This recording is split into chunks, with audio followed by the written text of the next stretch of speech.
And this will come up in a bit, but I have my PhD from Stanford, and my advisor there was Richard Meyer, a really amazing scholar for lots of reasons. But one of the things he said to me, like my first year in grad school, he said, the questions that you end up asking in your dissertation are the questions that you've been asking, and are going to be the questions that you continue to ask for the rest of your career. And at the time, it didn't really fully hit me, but that's one of the things that has stuck with me the most, and I really love that. It's not really a piece of advice, but in a way that is kind of a reflection on one's own path and journey.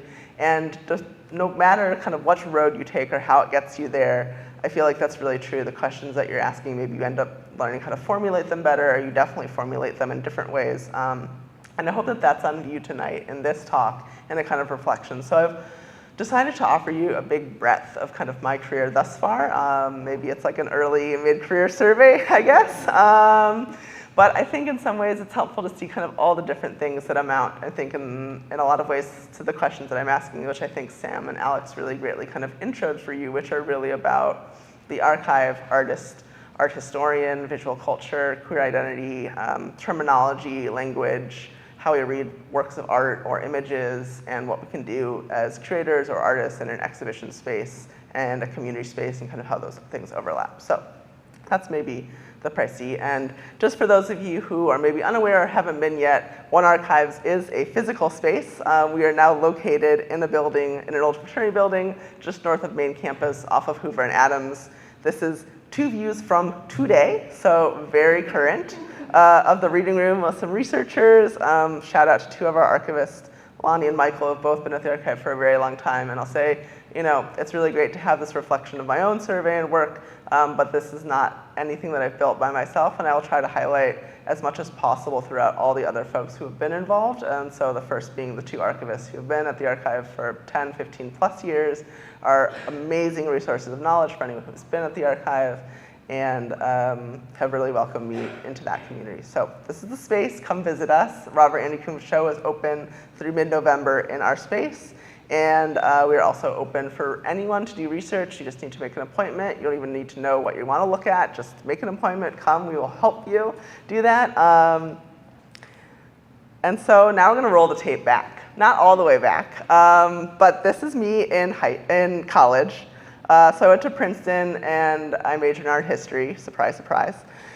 But the picture on the screens you're seeing of 2 of my summer internships, which I think were greatly influential in kind of shaping what I wanted to do. So by the time I got to school, I was definitely interested in art history, but beyond that, I didn't really know. And so I worked one summer at the Princeton Art Museum, and they were rehanging the European galleries. And I decided, and my whole summer project was to write labels for the new reopening. And so I wrote them with a grad student who's actually, I'm standing next to on the screen, Aaron Duncan O'Neill, who's also still an art historian professor. And that was my first taste, really, of museum work and what it meant to work in a museum and work with colleagues, and I loved it. And so I kind of continued to pursue that. The next summer, I worked at the Whitney Museum as a summer intern for their youth program. This is up at us.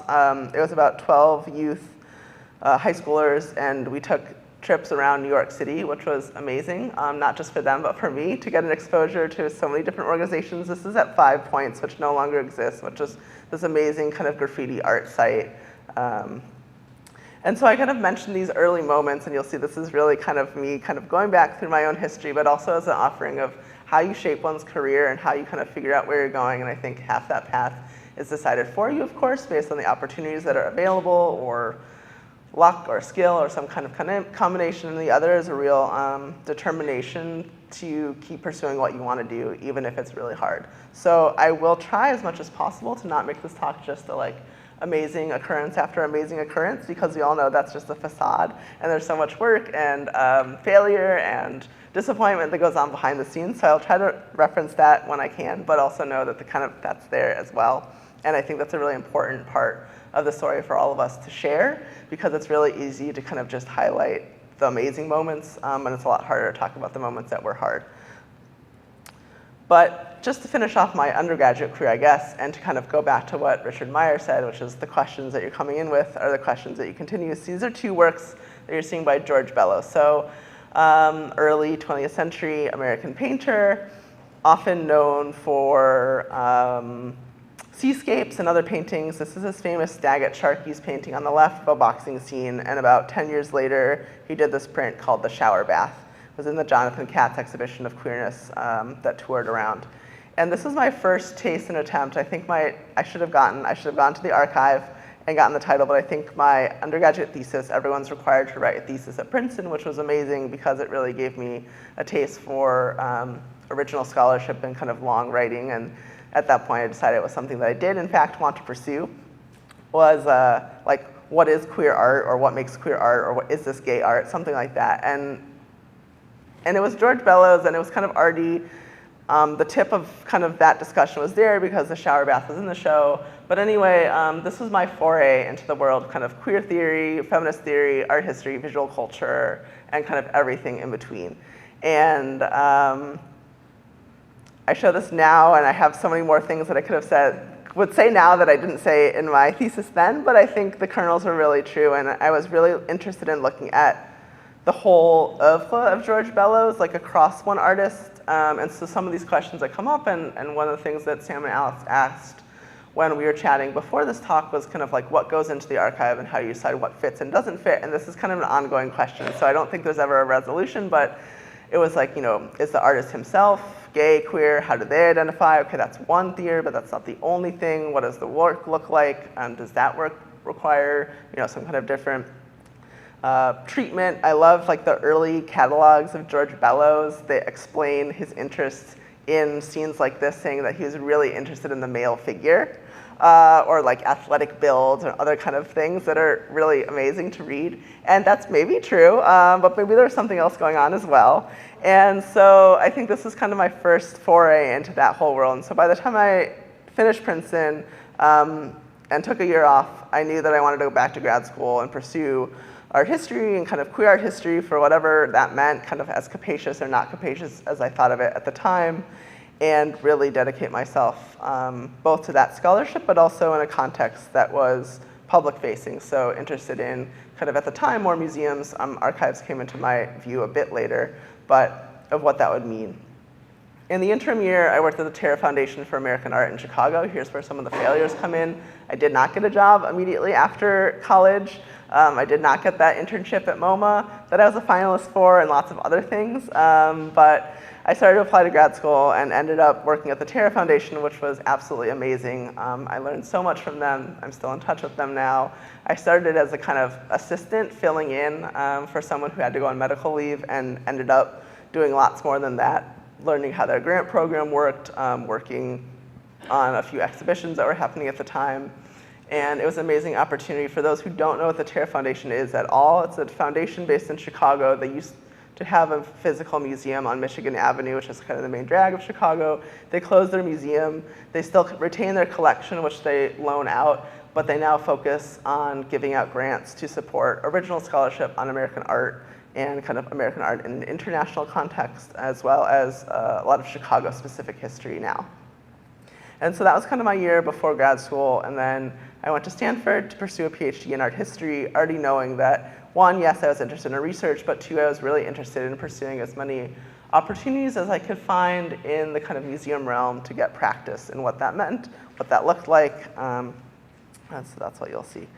So I really dug into the archive for some really fun, different stuff than sometimes I present, because I think that all of these kind of things come together and kind of are almost bigger than the sum of their parts in terms of what I've been trying to do and what some of the things that I still hope to bring to one. I've only been at one for 5 years, and one archives is only kind of 15 years young within USC's history, so I think there's a lot of growth and potential to talk about. But one of the things I did is immediately got involved with the Cantor Art Museum, and I proposed, and so we did these like spotlights on art, I think it's what they were called, and one graduate student would talk about one work of art. And I said, well, that's nice, but what if we did something where we brought graduate students from different disciplines perspectives, something that's already happening here at Roski, and we all talked about a single work of art from our different perspectives. So you're seeing the first iteration of what I called Angles on Art, a now defunct project at Stanford, but it went on for a while, and I not only advocated for that, but also that the students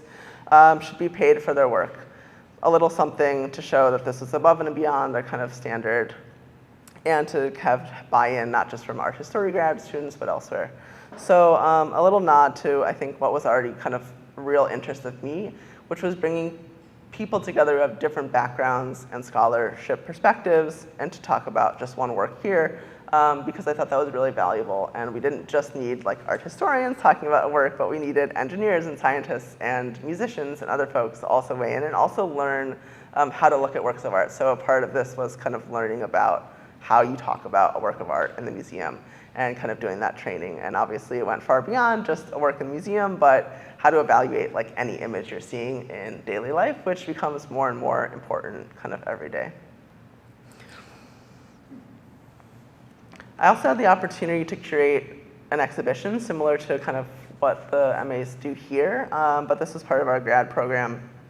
And 5 of us curated a show called Missing Persons. It was a permanent collection show.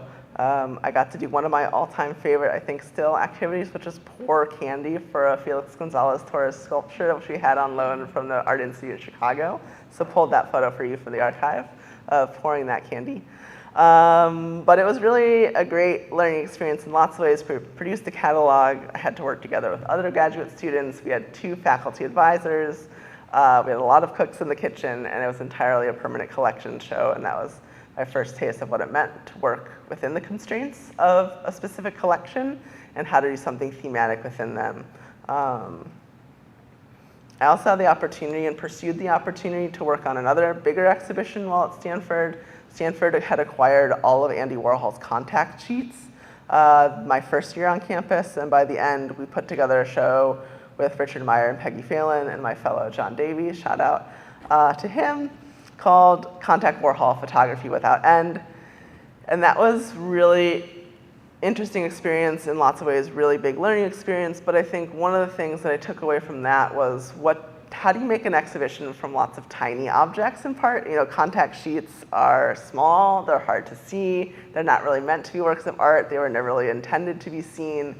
And I think this is, especially in reflection, I kind of got it at the time, but even more after the fact of how much I really learned from working on this project in terms of how do you take something from that state, from the archive essentially, and put it into an exhibition space and make it into something that people will be interested in seeing and what they can learn from that, as well as writing an essay in the catalog, which shout out again. I didn't really think this would be such an homage to Richard Meyer, but other faculty at Stanford, but I think he's done a really great job, at least with me and some of the other grad students, of getting us involved in not only exhibitions, but publications and getting that hands-on experience, and that was something too that I knew that I wanted to pursue, and I'm sure is one of the reasons I got the job at One. So I wrote an entire essay on Andy Warhol in drag because all of that actually appeared in the contact sheets, and it was something that hadn't totally been seen before, which was unusual for someone like Warhol, where you think everything that could possibly be written has already been written, and yet still people are working on his work, of course. But that was kind of my first taste at writing for an exhibition and thinking about how to write for a greater audience. I also was a part of the Center for Curatorial Leadership, which is a program based in New York, which is more known for training kind of curators and taking them on a year-long journey to learn kind of how to be better department heads or maybe go on to be museum directors. Lots of really amazing people have done this program. They started a program that was a 2-week seminar for graduate students, and so I was able to do that. And the photo you're seeing on the right is actually, I recently did a conference in Amsterdam and met up with Charles, who's now a curator at the Rijksmuseum, and he was in my cohort. And so maybe this sounds, you know, like cheesy or cliche or all the things that everyone tells you to do, but I feel like it's so important to keep in touch with everybody that you meet along your journey, because you never know where they're going to be or what they're going to be doing. And the world is big, but the network is small, or the world is small, really, and especially in the fields that you're in. And so as I said, no, it sounds like something that everyone says, but this is kind of proof that it's really important, and it was really great to meet up with him and hear kind of what things are happening in the Netherlands. But also these are the people that you're gonna rely on for the rest of your life, the people that you meet in grad school or programs like this, and then you have a question or you don't know how to do something, but you realize someone else has done something, and then you can call them up, and just a shout out for that. So this is the beginning of my dissertation, which was called Turning the Page, Image and Identity in US Lesbian Magazines. Throughout my kind of pursuit of graduate school, I started to think a lot about maybe alternative exhibition spaces or just what exhibition spaces were available to artists, and especially queer artists or kind of marginalized artists. And of course, this is where I started to really learn about the archive, something that I wish I'd been exposed to a lot more in undergrad, but really hadn't been. I think we're doing a better job now than we were 10, 15 years ago about that. But of course, if you want to look at, or if you want to do research, original research, and kind of work on new material, things that haven't been looked at before, then you need to look at material that hasn't been looked at to the same degree before.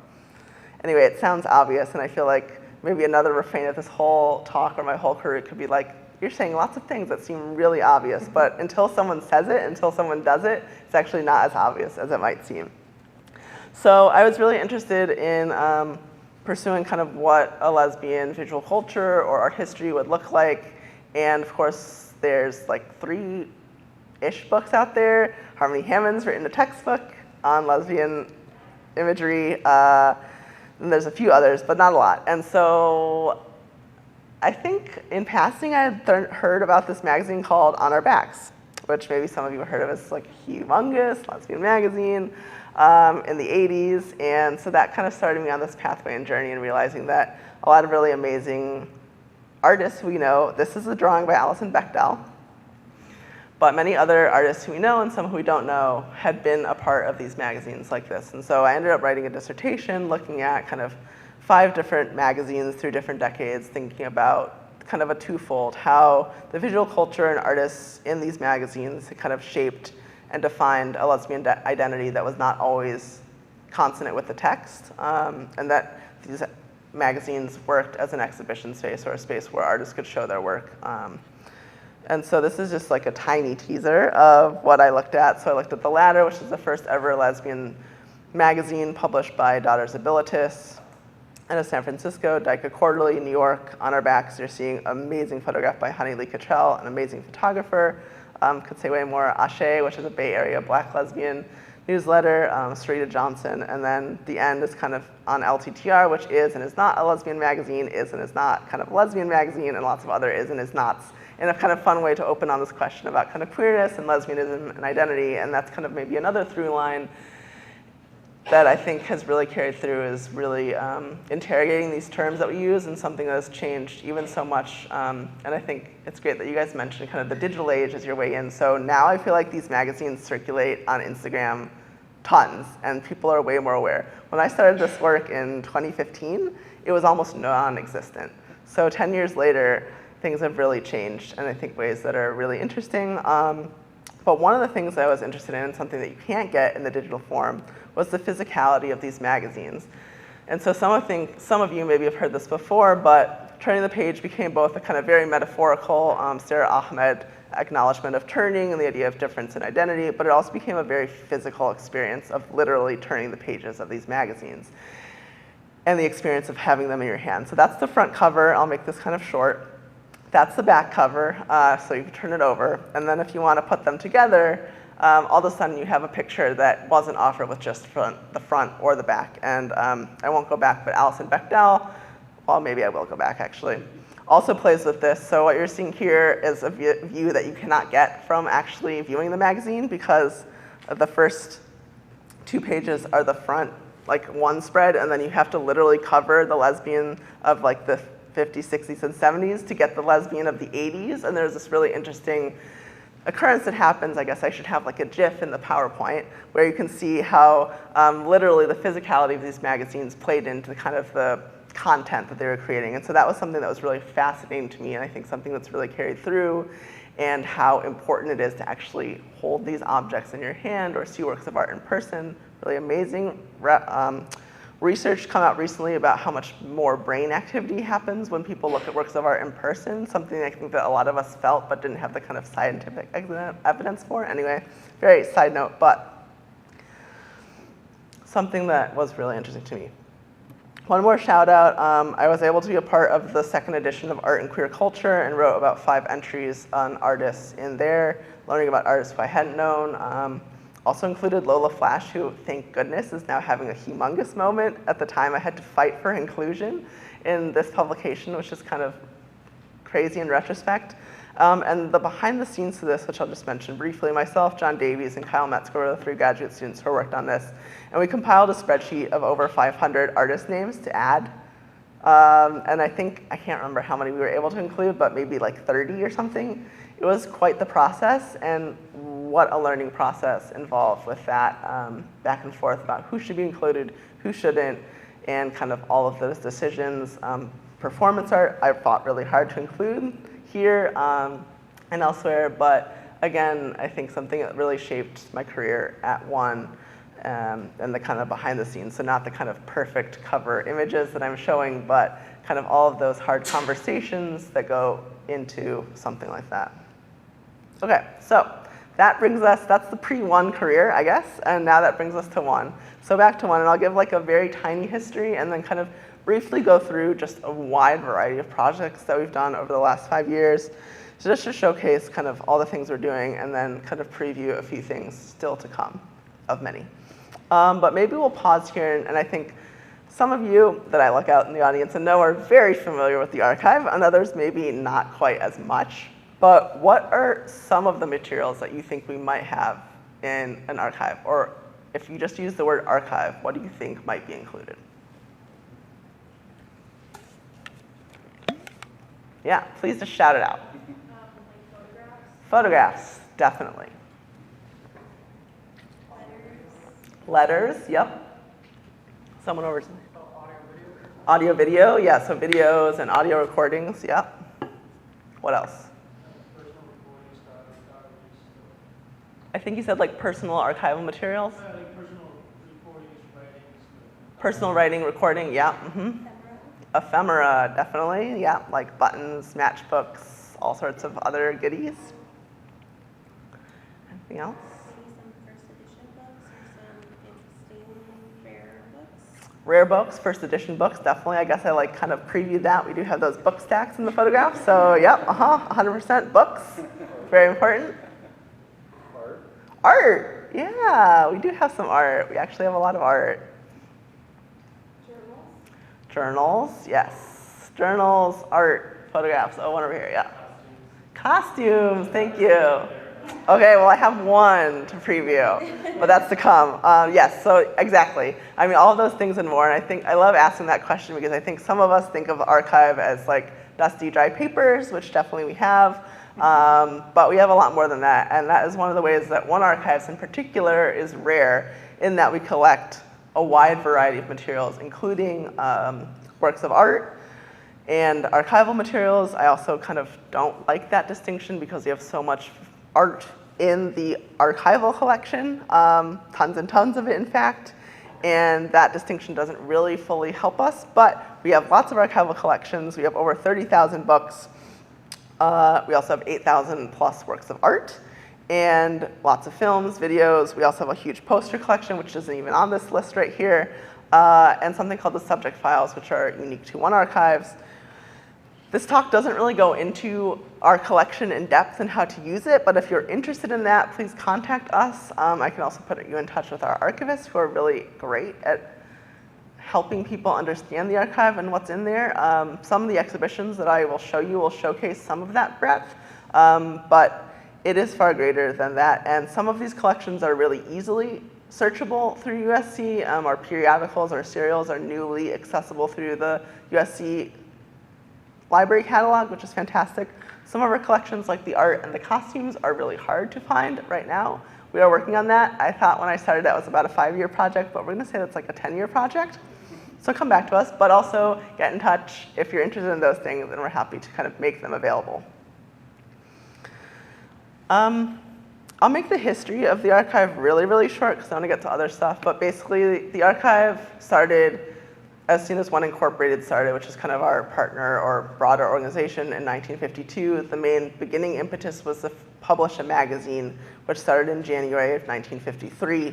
Jim Kepner, who you see pictured here on the screen, is one of the people we have to thank for our huge archival collection today. There are many others. Here are some of the magazine covers, which I'll skip over. A lot of them were actually designed by Eve Ellery, who's an amazing graphic designer. showcase some of her work in an exhibition called One Magazine at 70. Here's some of our kind of founders and incorporators, including Dora Legg, Don Slater, Stella Rush, Harry Hay, many others. That history is available online and through some great resources, so I won't kind of rehearse it here, just to say that our archive started in the 1950s, has continued since then, and we became part of USC in 2010, so much more recent than that. What we do at the archive, so not necessarily just me, but we host lots of classes and tours. We are working on restarting a kind of public tours program, so look out for that if you want to get a tour of the behind the scenes spaces. They'll be available. We have lots of posters like the ones you see here.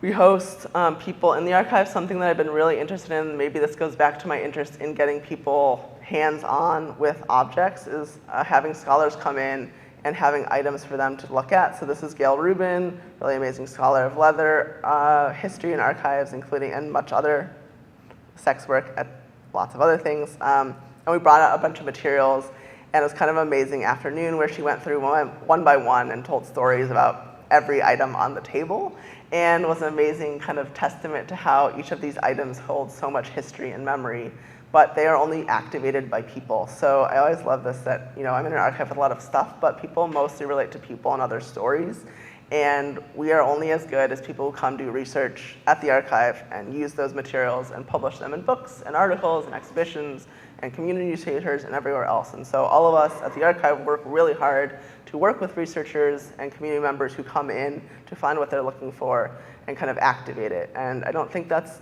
a stance that every archive or archivist takes, but it's something that we really pride ourselves on at One. And I think that really comes in part from our community roots, even though we're now part of USC. Just more photos. So I should say that our collection is more LA focused than not, more US focused than not, but also nationally focused and international, especially in our serials and periodicals. This is a researcher, artist from the Netherlands who I had reading some of our Dutch materials. We have, I think, over 50 languages, 56 plus languages represented in the collection. And people come through, especially we had a cohort come from China, and they said this is more gay, queer content that we've ever seen in our home country and things like that. So it's a really special place, and we continue to collect and have people come in and look at those materials when we can. Here's a shout out to a tiny bit of costuming, some art, Jerome Caja, Shroud of Curate, and a jacket that was signed by Holly Woodlawn to someone named Mario, who we don't know, donated by someone else. So a lot of these lead down rabbit holes, and I invite those who are interested to come and help us do some of this research. One of the silver linings of COVID is that we did go through a lot of our costume collection and working on fully cataloging it and getting it available, and we're working on a costume show, although I'm not exactly sure when that will take place. But this is like one taste of lots of other costumes that we have and things that really have not been looked at. We also, of course, host lots of programs and screenings. I kind of skipped that because that's kind of par for the course. Book talks about subjects that are well within our collection or archive. We celebrated Killjoy's Castle, which is something that my predecessor brought to LA, and Lou Sullivan. But I'll skip ahead just for the sake of time a little bit and kind of try to do a modulated approach to what we've done over the last 5 years, and say that I arrived at One and at USC in the fall of 2019, and as all you all know, by March of 2020, things were a bit different than we all anticipated. And that was difficult in a lot of ways. I'd just come in. We had not had a curator at the archive for over a year. I had planned an entire exhibition schedule and programs, and all of that, of course, got scrapped or pushed back. But unlike a lot of other institutions, and I feel really lucky in this regard, I did not have to just pivot, our favorite word, and put what I had already planned online, but it gave me an opportunity to try something else and to think really about what it meant to be a curator during that time or an archivist during that time with an archive that no one could access in person. And so I did 2 projects. The first was called Safer at Home. It's an online exhibition. It's still available if you want to look at it. You can find it on our website. And I really wanted to think about what these terms meant. So the rhetoric of like safer at home, and then you'll see like 6 feet apart and things like that. And to think about this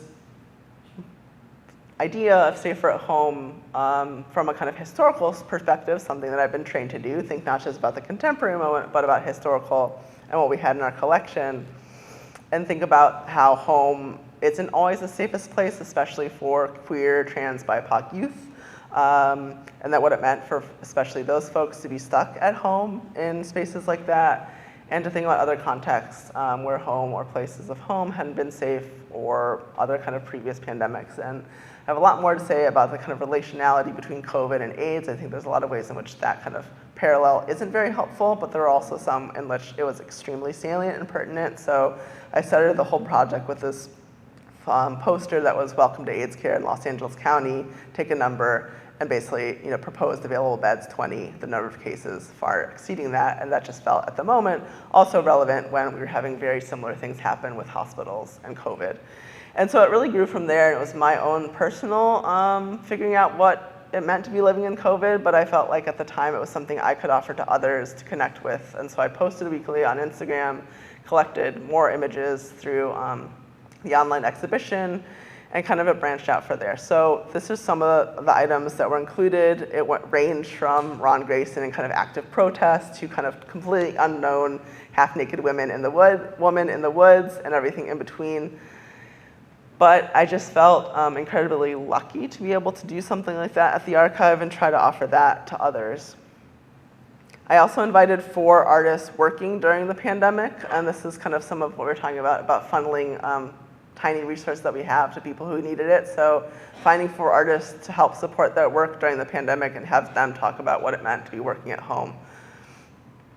We also, during that time, partnered with Leslie Lohman Museum in New York, which is a big gay and lesbian art museum in New York, and tried to bring performance art to your living room through Zoom and other platforms. So here you're seeing some of the participants, including Brontes Purnell, Candy Payne, Joseph Liatella, Young Jin Kwok, and Zena Zerner, and others. And that was an interesting experience as well. Again, us trying to figure out what we were doing like the rest of us, but thinking specifically from a kind of queer context and what we used to do at the archive, and trying to figure out how to do that digitally in ways that kind of actually felt community building. We also hosted a program I was really interested in about kind of the archive and thinking about documentation and those who are undocumented. So we did a program as part of a larger kind of ongoing project that was run by a few amazing folks, including Kyle, who's a lecturer here, and Rafa Esparza and others. And then the other project that I did that was specifically related to COVID, which is when we reopened at the archive, was called 6 Linear Feet, and I put out an open call for artists who were working during COVID and thinking about COVID in different ways. And we had a little committee, including Amelia Jones, who helped me screen the artists, and then we finally were able to bring their work in person at the archive. The first we reopened from COVID and had this exhibition, which felt really meaningful in a lot of ways. And so you're seeing work on the left about kind of queer bars and all the queer bars that had closed during COVID, a kind of reinterpretation of the glory hole with latex and plexi, which took on lots of new meanings during COVID. And Enrique Castrejon, whose amazing drawings kind of drew and showcased, literalized some of our experience of COVID, including his sister who worked as a cashier at a grocery store getting COVID and kind of the spread of COVID. Shout out to 2 folks of chosen family here who are part of that. They looked at kind of what it meant to have a chosen family, and yep, nice selfie happening right there. It's 2 out of the 4 members, Luca, Kayla, Chuck, and Coffee. And then to kind of continue on this breadth and like wild, quick ride through the archive and lots of different projects we've done, I worked with Satrong, which is a queer South Asian organization here in Los Angeles, and some contemporary artists to think about what we did and didn't have in the archive. It turned out we had very little material about queer South Asian history at the archive. We had some True Cone magazines and a few other things, but we really wanted to look at that history. And so I worked with a co-curator, Aziz Sohail, and the 2 of us ended up conducting lots of oral history interviews with current and past members of the organization, telling their 25-year history, as well as 2 artists downstairs in our downstairs gallery, Prima Jalichandra Sakuntabai and Finhai Kyo, who looked at kind of their queer Southeast Asian identity Cambodia and Thailand, respectively, in their downstairs space, and really activated the archive in all the ways. I think some people really say it best when they summarize the archive as this community space. It's not just an archive, but it's more than that. And that's something we really wanted to rekindle, especially after COVID. So we had South Asian food, we had a South Asian DJ, and we invited folks to the archive who really never felt like they were a part of it before. And I think so much of our, or I feel like my work, but everyone's at the archive is not only just to showcase what we have for kind of the sake of that learning experience, but to showcase what people are interested in seeing. And so many of these folks said, I had no idea that what I had in my basement or my home video of myself in drag and my friends in drag was so meaningful to so many others and that they wanted to see it today. And so I think that was something that kind of carries forth, and something that I'm continuing trying to do is educate folks on what could go in the archive. And of course, the archive is only as good as who donates into it and how well we take care of it. So to showcase not only that we want it, but that we will care for it, that we're kind of astute to the nuances of that material, and that we will bring in community to do it together. I did another project with an artist named Sarah Joy Ford, who had funding to do a kind of artist in residency in LA. This was right before our building nicely closed for building renovations. So what you're seeing here is an exhibition that was in the West Hollywood gallery space, which is now pretty much run by one institute.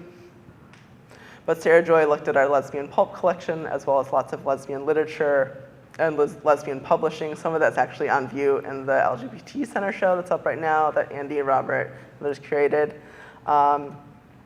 And this is the gallery space. It had a quilt. It had a kind of mind map wall. It really thought about what we had in the archive and beyond.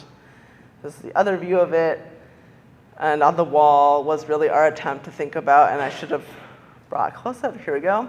I love showing this because it was our attempt. Well, one, I made Sarah Joy make it on the wall. She came with a poster about this size, and it said, no, bigger. And she said, how much bigger? And I was like, a lot bigger. So she ended up making this on the wall, which I love, because then we painted it over, so it became this kind of ephemeral moment, except for the image. But it includes things that you'd definitely people would think of as archival research, looking at folders, reading books, but it also constitutes going to Dyke Day LA, or the conversation that she had with other folks at the archive, or the haircut that our intern gave her as part of her kind of archival record. And I like this in lots of ways, but it really kind of pushed folks who saw the exhibition to think about what we include as research, what we value as research, and what's more important or less important, kind of challenging those assumptions in lots of ways that I think are really important, and especially when you're looking at kind of queer or BIPOC or minority stories, what we include and how we include it becomes even more important. We did a One Magazine at 70 show, which was the inaugural exhibition for Circa, run by One Institute. I had help from Quetzala Rivolo, my curatorial assistant who's here. Many shout outs to come. And Selah Kerr. I should say too that the archive is very large, but we are a staff of 6 people, 5 funded by USC and 1 from a grant. So just so you know, it's a tiny but mighty team behind all of this work.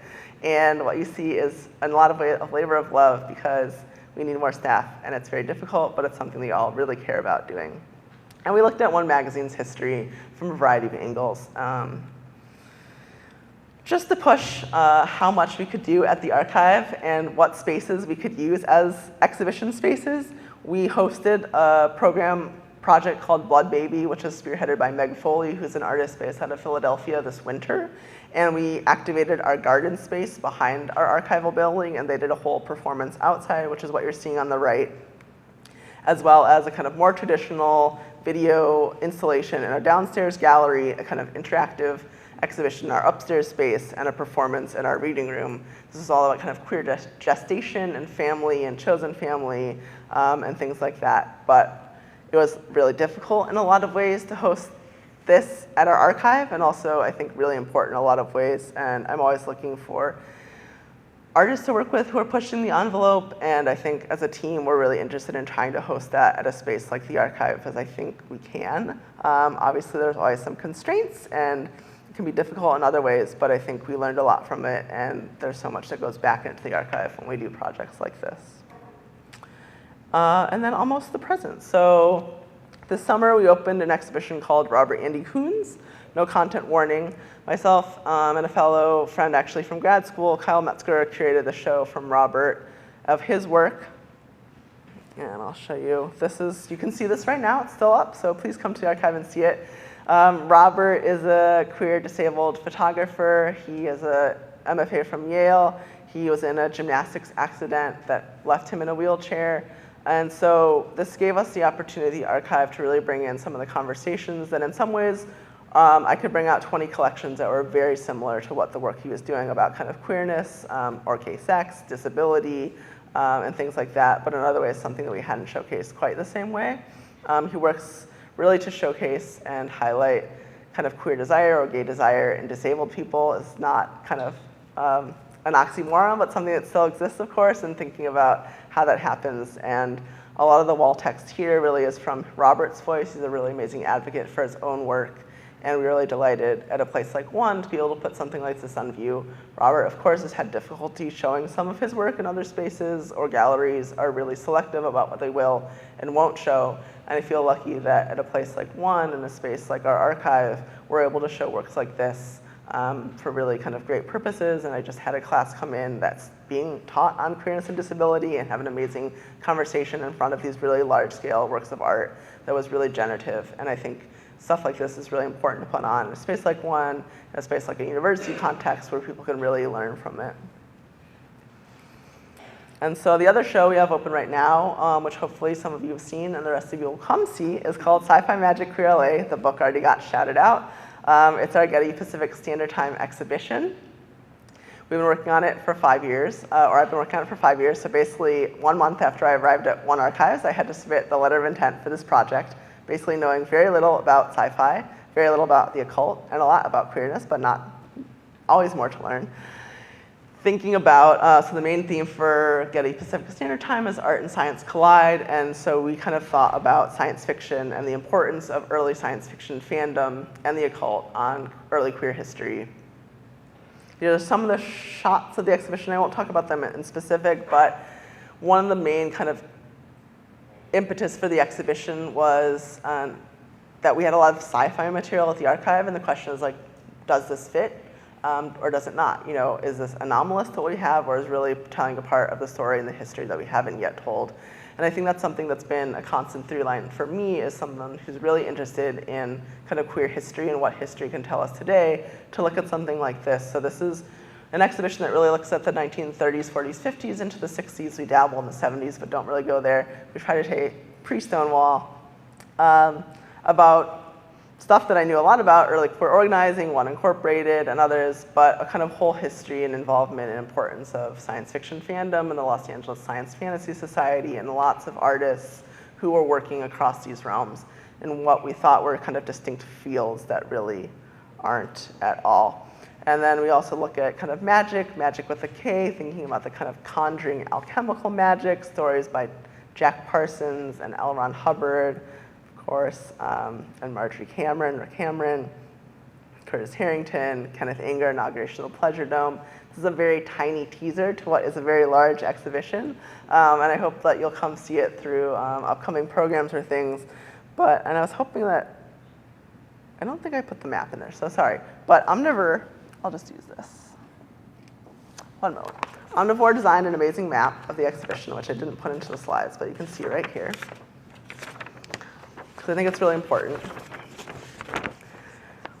This exhibition felt like a lot of tiny pieces, which I think it sounds like in this very tiny overview that I'm giving. And so we thought it was really important to map together kind of how everything fit together, because the more and more that things came apart, the more and more that things came together. So people like Harry Hay, who you might know from the Mattachine, turns out were also involved playing the organ at the OTO, or the occult kind of temple in Pasadena. Jim Kepner was involved with Los Angeles Science Fantasy Society, as was Lisa Ben. I mean, the connections just kind of gone on. And so it really, at its core, I think it's an exhibition that really helps us or nuance our understanding of early queer history and organizing, especially in Los Angeles, in ways that I didn't even know before starting this project. And big shout out to our director, Joseph Hawkins, who started working on this before myself.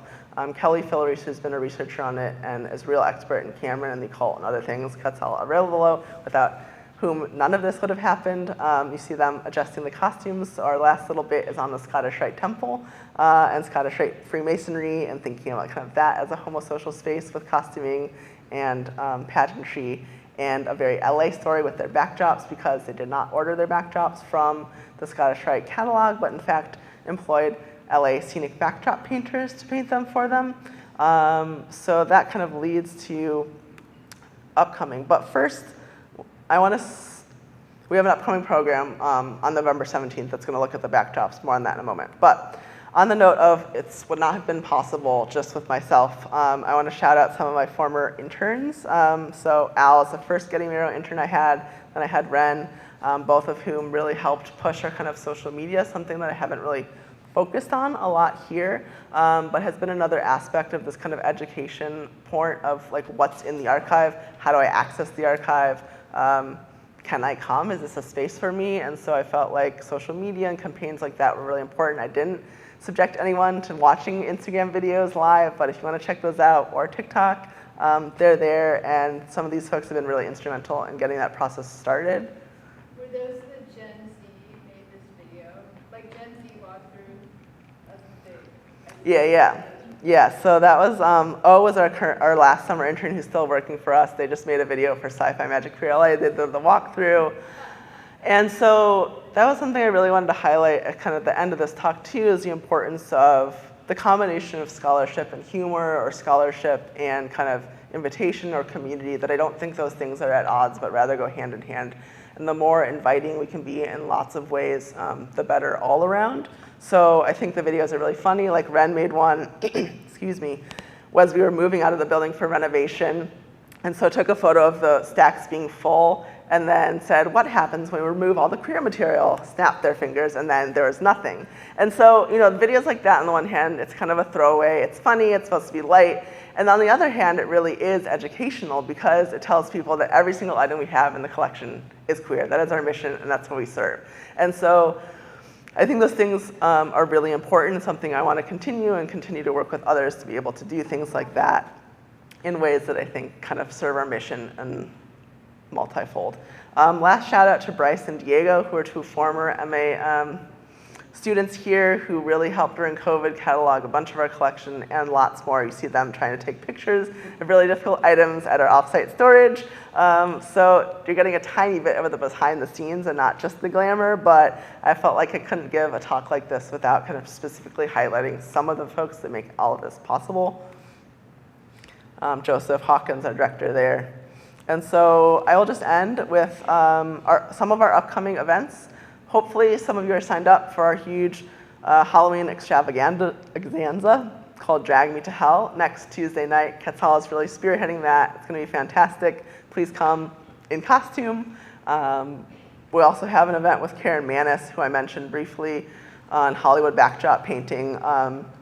Just a tiny note to entice you more if you're interested in LA history. One of the painters who painted the backdrops of the Scottish Rite is this guy, Duncan Spencer, who is a backdrop artist who also painted all the dioramas at the Natural History Museum. Very interesting crossovers. She's fantastic. She's in conversation with Susan Aberth. We also have a program that's not on here that's coming up on November 14th, partnered with the Classics Department on Dionysian rites and kind of queerness. Should be fascinating. That's newly added to the roster. And we have lots more to come. We're hoping that this exhibition is going to be extended into the spring, so more on that soon.